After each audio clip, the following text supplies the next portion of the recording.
Mr. Chu, your terms of service specifically state that TikTok does, and I quote, not allow the depiction, promotion, or trade of drugs or other controlled substances.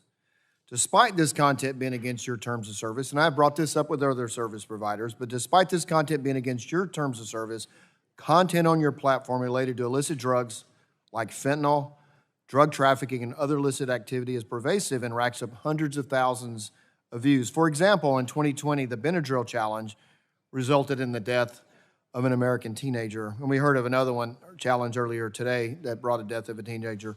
While you were at ByteDance, you were the CFO for ByteDance, did doing allow related illicit drug trafficking or challenges resulting in death or injury to kids? Congressman, I represent TikTok here today. I can tell you that TikTok does not allow illegal drugs content on our platform. Do it in China?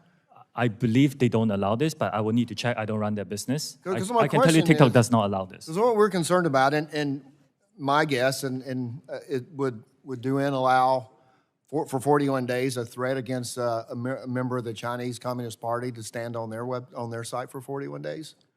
Again, I cannot speak for DoIN, and I'm sorry, I didn't hear the second part of what you said. Well, we had a threat against the chairman of our committee that was on your site for 41 days. My guess is that would not be allowed in China. That content is, if it's violative, I would look into the specifics, and if it violates our guidelines, it will be taken down on TikTok. Yeah, it surely appears that it does. But the problem is what I'm trying to get at is you seem to be able to prevent this content in China, but so not even taking it down, just prevent it from being posted, and yet it's on your website. So I have a couple of questions about, you said earlier, as soon as you find this information, you take it down. So how quickly does your algorithm detect keywords or content that involve illicit drug trafficking before these posts are self-reported or used by others?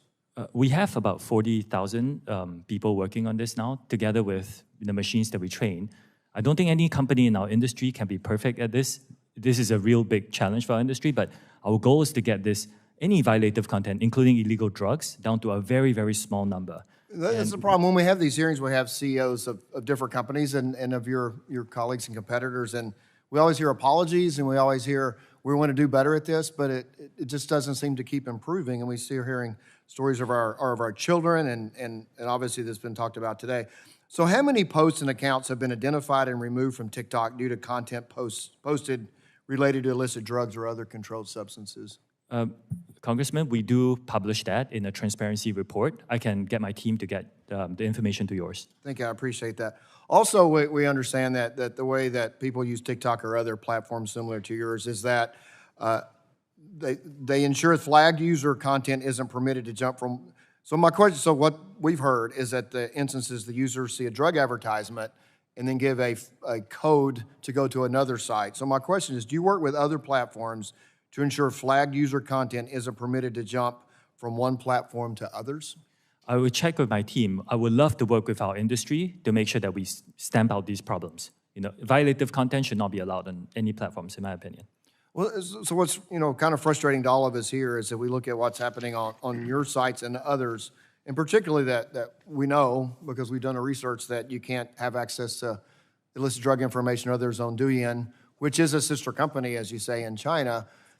And so it absolutely, if you can prevent it on one and not the other, you obviously have the ability to stop it from moving forward, and yet you don't. Would you like to expand how one of your sister companies can prevent that and you not? I know you don't represent DoIN, but they don't allow it, but it happens on your platform. What's the difference?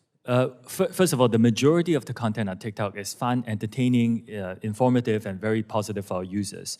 Like other companies that operate in this country, we have to deal with some bad actors who come and publish some content on illegal drugs.